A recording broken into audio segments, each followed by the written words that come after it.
Les vagues de la Méditerranée s'écrasaient avec fureur contre les rochers de la Costa Brava, comme si l'océan lui-même hurlait une trahison. Margot, les poings serrés, fixait l'horizon où le soleil se noyait dans un bain de sang orangé, ignorant les larmes qui ruisselaient sur ses joues. Soudain, un cri perçant déchira l'air, son bébé, son petit trésor, bercé par une inconnue sur la plage déserte. Margot Delacroix, CEO d'une multinationale high-tech basée à Barcelone, n'avait jamais cru au destin. À 32 ans, elle régnait sur un empire bâti de ses mains, une fortune qui la plaçait parmi les milliardaires les plus influents d'Europe. Lesbienne assumée, elle avait toujours navigué entre les mondes des affaires impitoyables et des amours fugaces, jusqu'à ce que la maternité vienne tout bouleverser. Son fils, Antoine, né d'une gestation pour autrui en Californie, était sa seule vulnérabilité. Elle l'avait ramené en Espagne, où elle avait élu domicile pour fuir les fantômes de Paris, sa ville natale. Mais ce soir-là, en rentrant d'une réunion marathon à Madrid, elle trouva la nanny absente et la nurserie vide. Panique absolue.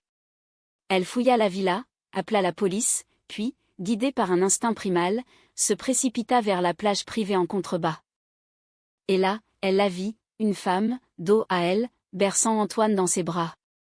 La lune naissante illuminait sa silhouette élancée, ses cheveux noirs cascadant comme une ombre vivante. Le bébé gazouillait doucement, apaisé par le rythme des vagues. Margot s'approcha, le cœur battant à se rompre. « Qui êtes-vous ? » « Rendez-moi mon fils » cria-t-elle, la voix brisée par la peur et la rage. L'inconnu se tourna lentement, révélant un visage d'une beauté saisissante, marqué par une tristesse profonde. Mélanie Moreau, 29 ans, était une artiste peintre française expatriée en Espagne pour guérir d'un passé brisé. Ses yeux verts, ourlés de cernes, trahissaient des nuits sans sommeil. « Je ne lui veux aucun mal » murmura-t-elle d'une voix douce, presque musicale. « Votre nanny l'a laissée seule. J'ai entendu ses pleurs depuis la route. Je n'ai pas pu l'abandonner. » Margot hésita, partagée entre la méfiance et une étrange reconnaissance. Comment cette femme avait-elle franchi les barrières de sécurité? La nanny, interrogée plus tard, avouerait une négligence impardonnable, mais pour l'instant, l'urgence était ailleurs. Elle prit Antoine des bras de Mélanie, le serrant contre elle comme un bouclier. Le bébé, sentant la tension, se mit à pleurer. « Merci, balbutia Margot, mais partez maintenant. Je ne vous connais pas. » Pourtant, quelque chose dans le regard de Mélanie l'empêcha de tourner les talons. « Attendez, dit l'artiste. Je m'appelle Mélanie. Je vis dans un atelier à Gérone. Si vous avez besoin d'aide, ou juste de parler. » Elle glissa une carte dans la main de Margot, un geste simple qui alluma une étincelle inattendue. Les jours suivants furent un tourbillon. Margot, hantée par l'incident, fit enquêter sur Mélanie. Rien de suspect, une peintre talentueuse, venue en Espagne après une rupture dévastatrice avec une compagne infidèle. Ses toiles, exposées dans des galeries locales, capturaient l'essence de la Catalogne avec une sensibilité toute française. Intriguée, Margot l'invita à la villa sous prétexte de la remercier. Ce fut le début d'une connexion inattendue. Assises sur la terrasse surplombant la mer, un verre de vin catalan à la main, elles parlèrent tard dans la nuit. Margot raconta son ascension, orpheline de mère à 10 ans, élevée par un père absent, elle avait fui la France pour l'Espagne, où elle avait fondé son entreprise. Le succès est une armure, confia-t-elle, mais il ne protège pas du vide intérieur. Mélanie, de son côté, évoqua son enfance à Lyon, son coming-out douloureux, et la trahison de son ex, qui l'avait laissé briser. « J'ai peint pour survivre, dit-elle, les yeux brillants. Chaque toile est une cicatrice guérie. » Leur conversation glissa vers l'intime. Margot, habituée aux liaisons superficielles, se surprit à ouvrir son cœur. Mélanie, avec sa douceur, éveillait en elle un désir qu'elle croyait éteint. Un soir, sous les étoiles, leurs mains se frôlèrent. Un baiser suivit, timide d'abord, puis passionné. Antoine, endormi dans son berceau, semblait bénir cette union naissante. Mais les ombres planaient. La nanny, renvoyée, murmura des rumeurs, Mélanie n'était pas venue par hasard. Et puis, il y avait Isabelle, l'ex-partenaire de Margot, une avocate parisienne ambitieuse qui avait abandonné leur relation pour une carrière fulgurante. Isabelle réapparut soudain, prétextant des affaires à Barcelone. Je regrette, dit-elle à Margot lors d'un dîner tendu. Laisse-moi une seconde chance. Pour Antoine, pour nous. Margot, troublée, confia ses doutes à Mélanie. Isabelle m'a brisé autrefois. Mais elle est stable, connue. Toi. Tu es un mystère. Mélanie, blessée, se referma. Je ne suis pas une menace. Je t'aime déjà, Margot. Mais si tu doutes, je partirai. Le conflit intérieur de Margot s'intensifia. Elle jonglait entre réunions d'affaires et moments volés avec Mélanie. Une nuit, après une dispute, Mélanie disparut, laissant une toile inachevée, un portrait de Margot tenant Antoine, symbole de leur fragile bonheur. Margot fouilla frénétiquement l'atelier de Mélanie à Gérone, les toiles éparpillées comme des fragments de souvenirs. « Où es-tu » murmura-t-elle, le cœur serré par l'angoisse. Puis, un message sur son téléphone, Isabelle, avec une photo compromettante de Mélanie en compagnie d'une femme inconnue. La trahison frappa comme un coup de poignard. Isabelle, jalouse de cette nouvelle idylle, avait engagé un détective pour discréditer Mélanie. La photo, prise des mois plus tôt, montrait l'artiste avec son ex, mais retouchée pour suggérer une infidélité récente. Margot, aveuglée par la douleur, confronta Mélanie lors d'une exposition où elle l'avait retrouvée. « Comment as-tu pu » hurla-t-elle dans la galerie bondée, attirant les regards. Mélanie, pâle, secoua la tête. « Ce n'est pas ce que tu crois. Isabelle ment. Elle veut te récupérer. » Mais Margot, emportée par la rage, partit sans un mot, laissant Mélanie en larmes au milieu de ses œuvres. De retour à la villa, Margot s'effondra. Antoine, sentant sa détresse, pleura avec elle. Elle appela Isabelle, cherchant du réconfort dans le familier. « Viens, dit-elle. » Isabelle arriva, triomphante, et elles passèrent la nuit ensemble, un retour aux anciennes habitudes qui sonnaient faux. Le lendemain, Margot regretta, ce n'était pas de l'amour, mais de la peur. Pendant ce temps, Mélanie errait dans les rues de Barcelone, le cœur en miettes. Elle peignit furieusement, transformant sa douleur en article. Une galerie parisienne la contacta, une offre pour exposer ses toiles en France. C'est ma chance, pensa-t-elle, mais sans Margot, à quoi bon? Le haut trao survenait lors d'un gala d'affaires à Madrid. Margot, resplendissante en robe noire, y croisa Mélanie, invitée surprise par un mécène. Leurs regards se croisèrent à travers la foule. Isabelle, à ses côtés, murmura, « Oublie-la. Elle n'est rien. » Mais Margot, voyant la vulnérabilité dans les yeux de Mélanie, comprit la manipulation. Elle s'approcha. « Pardonne-moi, chuchota-t-elle. J'ai été stupide. » Mélanie, les larmes aux yeux, répondit, « Tu m'as blessée, mais je t'aime encore. » Elles s'embrassèrent au milieu des invités stupéfaits, un acte de rébellion contre les conventions. Pourtant, la trahison d'Isabelle n'était pas finie. Elle révéla publiquement un secret. Antoine n'était pas seulement le fils de Margot, mais issu d'une GPA controversée, impliquant des irrégularités légales. Les médias s'emparèrent de l'affaire, accusant Margot de corruption. Son empire vacilla, les actions chutèrent. Mélanie, loyale, resta à ses côtés. Ensemble, elles affrontèrent la tempête. Mélanie utilisa ses contacts artistiques pour humaniser l'histoire, des toiles dépeignant la maternité lesbienne, exposées mondialement. « L'amour n'est pas un crime », déclara-t-elle dans une interview. Margot, renforcée par cette alliance, contre-attaqua. Elle prouva les mensonges d'Isabelle, qui fut discréditée. Mais le dommage était fait, Margot perdit des contrats, et sa réputation fut entachée. Peut-être est-ce le prix de l'authenticité, confia-t-elle à Mélanie lors d'une promenade sur la plage où tout avait commencé. Leur relation s'approfondit. Mélanie emménagea à la villa, devenant une figure maternelle pour Antoine. Elles voyagèrent en Andalousie, découvrant des villages blanchis à la chaux, dansant le flamenco sous les étoiles.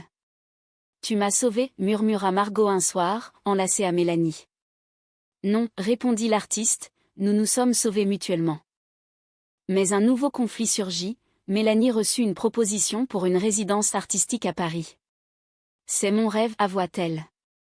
Margot, craignant l'abandon, réagit mal. Et nous? Antoine? Une dispute éclata, rappelant les failles du passé. Elles se réconcilièrent sous la pluie battante de Séville, courant l'une vers l'autre dans les ruelles pavées. Allons-y ensemble, proposa Margot. Je peux diriger mon entreprise de n'importe où. Mélanie accepta, scellant leur engagement d'un baiser passionné. La tour Eiffel scintillait comme un phare dans la nuit parisienne, mais pour Margot, c'était un rappel amer de son passé. « Es-tu sûre » demanda-t-elle à Mélanie, serrant sa main dans le taxi. « Paris m'a brisée autrefois, mais avec toi, je peux la reconquérir. » Elles s'installèrent dans un appartement haussmannien du Marais, quartier vibrant de la communauté LGBT. Antoine, maintenant 1 an, babillait joyeusement, inconscient des tempêtes traversées. Mélanie exposa ses toiles à la Galerie Lafayette, un succès retentissant. Margot, de son côté, rebâtit son empire, signant des partenariats avec des start-up françaises. Pourtant, les ombres persistaient. Isabelle, ruinée par le scandale, envoya des lettres anonymes, accusant Mélanie d'opportunisme. « Elle t'utilise pour ta fortune » lisait l'une d'elles. Margot, ébranlée, confronta Mélanie. « Est-ce vrai ?» Mélanie, outrée, montra ses comptes, elle gagnait bien sa vie avec son article. « Je t'aime pour qui tu es, pas pour ton argent. » La confiance restaurée, elles affrontèrent un nouveau défi, l'adoption. Margot voulait officialiser le rôle de Mélanie comme coparent d'Antoine. En France, les lois sur la parentalité lesbienne étaient progressistes, mais le processus était ardu. Des audiences judiciaires, des évaluations psychologiques, tout testait leur lien. Lors d'une session, le juge demanda « Pourquoi cette femme, Madame Delacroix ?» Margot, les yeux dans ceux de Mélanie, répondit « Parce qu'elle a bercé mon fils quand j'étais perdue. Parce qu'elle m'a appris que l'amour vrai guérit les blessures. » Elles gagnèrent. Mélanie devint légalement la seconde mère d'Antoine. Pour célébrer, elles organisèrent une cérémonie intime dans un vignoble provençal, entouré d'amis. À nous, toastèrent-elles, les verres tintants sous le soleil. Mais la vie, impitoyable, frappa à nouveau. Mélanie découvrit un lump dans son sein. Diagnostic, cancer du sein, stade précoce. La nouvelle les terrassa. Margot, habituée à contrôler tout, se sentit impuissante. « Je ne te perdrai pas » jura-t-elle, organisant les meilleurs traitements. Les mois suivants furent un tourbillon d'hôpitaux, de chimiothérapie, de nuits blanches. Mélanie, affaiblie, peignit encore, des toiles abstraites capturant la douleur et l'espoir. Margot mit son entreprise en pause, veillant sur elle et Antoine.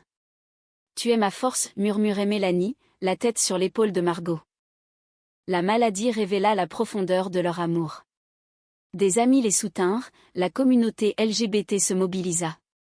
Une exposition caritative leva des fonds pour la recherche. Mélanie, en rémission, émergea transformée. « Le cancer m'a appris à vivre pleinement » dit-elle. Elles retournèrent en Espagne, à la villa de la Costa Brava. Antoine, trottinant maintenant, ramassait des coquillages sur la plage. Margot et Mélanie, main dans la main, regardaient l'horizon. « Nous avons traversé l'enfer » confia Margot. « Et nous en sommes sortis plus fortes. » Un soir, Mélanie surprit Margot avec une bague. « Épouse-moi » proposa-t-elle à genoux sur le sable. Margot, émue aux larmes, accepta. Leur mariage, célébré à Barcelone, fut un événement discret mais poignant, mêlant tradition française et espagnole. La vie reprit son cours, enrichie de leçons. Margot fonda une fondation pour les familles LGBT, aidant les mères célibataires. Mélanie, guérie, exposa mondialement, ses toiles prônant l'amour résili. Pourtant, un dernier twist, Isabelle réapparut, repentante. « Pardonne-moi » implora-t-elle. Margot, sereine, répondit « Je te pardonne, mais mon cœur appartient à Mélanie. » Isabelle partit, fermant un chapitre douloureux. Les cloches de la Sagrada Familia sonnaient midi, enveloppant Barcelone d'une mélodie sacrée. Margot et Mélanie, mariées depuis 1 an, marchaient dans les jardins de Gaudi, Antoine entre elles. « Regarde comme il grandit » murmura Mélanie, un sourire radieux aux lèvres. Leur vie était un équilibre fragile entre affaires, art et famille. Margot, ayant délégué plus, passait du temps à peindre avec Mélanie. Tu as du talent, taquinait l'artiste. Antoine, leur joie, apprenait le français et l'espagnol, symbole de leur union biculturelle. Mais le passé ressurgit, une lettre de l'agence de GPA révéla un secret.